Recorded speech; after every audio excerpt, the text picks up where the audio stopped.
You've probably heard that a PAO system is the ne plus ultra for memorizing numbers. Ooh, should I be using such obscure words in our time of make it easy, dumb it down? Yes, I will. Ne plus ultra. It is so good. But the PAO system is not just for memorizing numbers. It's actually a lot more powerful than that.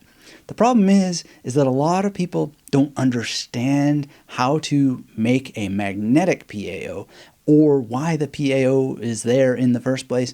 And so in this video, I want to show you different ways that you can take this person, action, object, or PAO pattern, build it out to a 00 to 99 PAO, and how shall we put this? Collapse the PAO into a truly magnetic PAO system so that you're able to not only use it for memorizing numbers, but words, entire sentences, even the names of people. We're taking a deep dive into all things PAO in this video, so hit that thumbs up.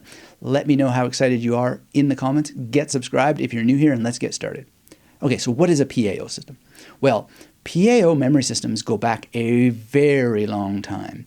I'm talking about ancient India with the Kata system.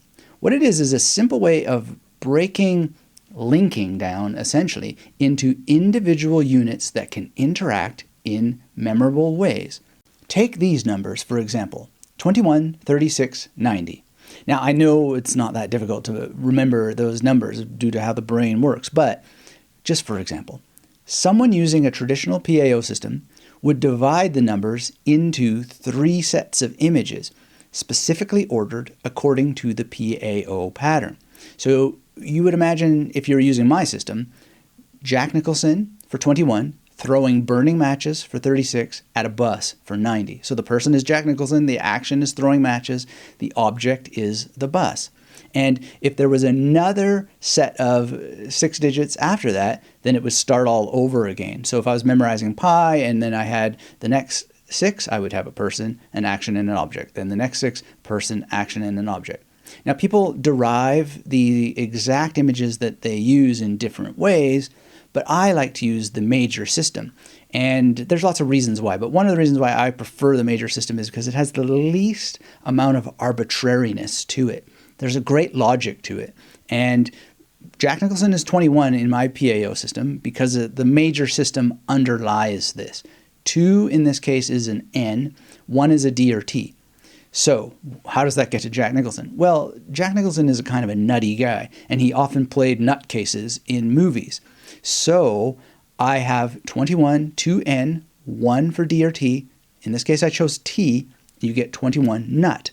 And since he's a nutcase, I'm thinking very specifically of the Here's Johnny scene from The Shining, where he's just gone completely nuts, and he's, going through the door with an axe to get Wendy. And it's just beautiful. Now, what about 36? Well, that's a boxing match with Mike Tyson, because in the major system, 3 is an M, 6 is a ch sound, or a sh sound, or a j sound, like a soft G or J. And so match is what I get out of there. And, Mike Tyson is not here in this particular formulation for these digits, as I explained it, because now I'm just using the object. And every single one of these numbers has a person and an action and an object. So when you're memorizing numbers this way, you're just rotating between your selection. So you might be saying, well, wait a second, a nut. How is Jack Nicholson the person here when the object is the nut? Well, it's because every single 2-digit pair has a person, action, or an object. And then when you are memorizing numbers, you're just choosing it in that order.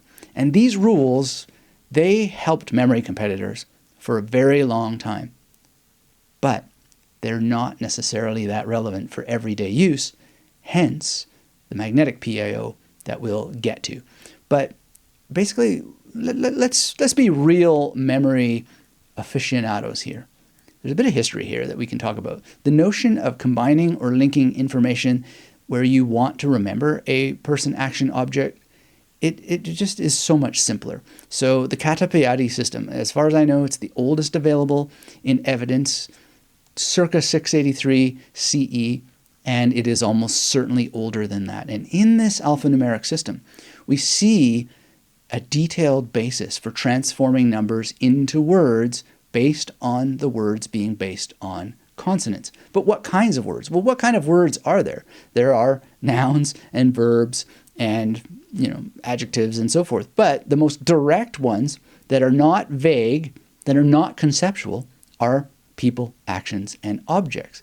So you're going to see this arrangement built out with great sophistication later, specifically in history in Giordano Bruno, and you see this in his book De Umbris Idearum, or On the Shadows of the Ideas. Now, I'm not entirely sure, but I think Bruno chose to include Hebrew letters in his memory system because of the gematria, which gave him more possible sounds. And since each Hebrew letter is typically classified in the gematria, not just as a number, but also as an object, he's getting more images out of essentially new versions of the same number. So, one becomes another kind of one. And same thing with the Greek letters. Anyway, it's really, really cool. And if you know multiple languages and multiple character sets, you could actually have a more extensive number system and a more extensive bestiary, which is what some of the medieval mnemonists used to call their collections of images. I think, Lynn Kelly has brought that back in her book, Memorycraft, the idea of calling it the bestiary. I don't think the name of what you call it matters. What matters is that you get your system working so that it actually does work. So what you're essentially doing is changing numbers into associations on the basis of the number being linked to a consonant. So I can rattle off the major very simply. 0 is a soft C, S, or Z. 1 is a T or D. 2 is an N. 3 is an M. 4 is an R. 5 is a L. 6 is a sh, j, j. Those kind of sounds. 7 is a K. Sometimes people use hard G. I rarely do. You could even use 7 as a Y. You could actually use 3 as a W, which is an M upside down. And then we have 8 as F or V and 9 as B or P. And it's just beautiful. And all you have to do is then take those assignments and have them arranged with words. So 01 in a 00 to 99 PAO becomes maybe someone like Peter Sutton. Or it could be Gad Sad, an author. Or for your object, you could have a sud, like a bubble from soap. And then the action could be being sad, something like that. And, you've got to work it out for every two-digit pair from 00 to 99. And this is just one of the most beautiful things that you do. So 00 for me is either Thomas Zaz or Dr. Zeus. Some people just use the god Zeus. And it doesn't really matter as long as it makes sense to you. And then figure out what your object's going to be, what your action is going to be. Although you don't necessarily have to have all those things, because I find it much more useful to have a magnetic PAO, which is to try to choose people who are the thing that they do. And so there's sometimes what's called a CA system or a character action system. The whole idea is that you just have to think of your goal. What is your goal? What's going to work best? And then you could use something like the Dominic system to work out who your figures are going to be. But the reason why I prefer the major is because it's logical once you know the system. Because if you ever get stuck, you can just think, well, what is the consonant pair? And it will help you figure out what it was that you used as the image, because the logic only gives you so many words, right? And there's other variations. There's the Ben system and so forth. And you really want to, do some of your own research and figure out what's going to be best for you. However, try not to get caught in the best trap, because at the end of the day, you do have to experiment, and there's no harm in experimenting with multiple systems, and the best one is ultimately going to be the one that you use. Now, I mentioned, that there's more uses than just for numbers. Well, let's just start with one of the ways that numbers are useful, and that would be memorizing tones, like in a tonal language like Mandarin. So, you have Zhuanbei, and so that's tone 3 and tone 4. And once you memorize the word, then you add, in my case, I have a horse from the Piers Anthony novel Nightmare, and mare, 3 is an M, 4 is an R, is added to that. And just to, weave it even deeper, in the Memory Palace there's a place called Lac le Jeune, And so that helps with that Juan in Juan Bay or Juan, it's just Lac Lejeune, a horse is kicking that scene. Michael Bay is there. And that horse that is part of making the sound of the word memorable helps with instilling what the tones are supposed to be. And you can do this for any word without needing tones. So whatever the word is, if you're doing something in Latin, for example, nihil minus est omnis occupati quam vivere, or maybe it's supposed to be quam vivere. I mean, pronunciation is its own world, but at the same time, if we think, I can't remember this word, whatever it is, nihil, right? Well, N is 2, L is 5, 25, and I can think of Neil Peart, the drummer from Rush, and he can start to help me remember that word, right? If I can't think of anything else for nihil. In that case, I didn't use Neil Peart, I used my friend Nick. The point is that when you have your 00 to 99 PAO built out properly and optimally, it's bidirectional. And that bidirectionality is something I build out in even more detail in my video, Aristotle's Nuclear Alphabet. So you may want to check that out. Now, another way that you can use the 00 to 99 PAO is to think about memory palace options. So imagine this, you know that a building on 22 Caraway Street is 22. Now, if you have an image for 22, now you have a statue that is in front of that building. And that statue can have a number of stations on it. So my 22 is Rowan Atkinson dressed as a nun, because 2 is N and 2 is N. So 22 makes 2 N's, which makes the word nun.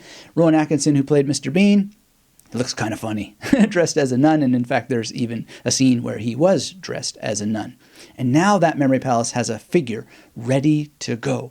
It's absolutely fabulous, but you can't do it if you don't have the 00 to 99 PAO. So how are you going to get started with this? Well, the first step is choosing how you're going to make it happen so that your success is guaranteed. I suggest getting out a simple journal, writing out your commitment to doing it, then writing out 00, or writing the major first, if you don't know it already, learn the major, and then write out 00 and have a list from 00 to 99, and then work out your possible images there. And if you want to have specifically images for person, action, and object, by all means do it. But when I got to 84 and I have fire as my core word, I'm just thinking, what can I have as a person who has an object that does the thing of fire? And I thought of Missing in Action 2, where Chuck Norris has a flamethrower. Boom, magnetic PAO.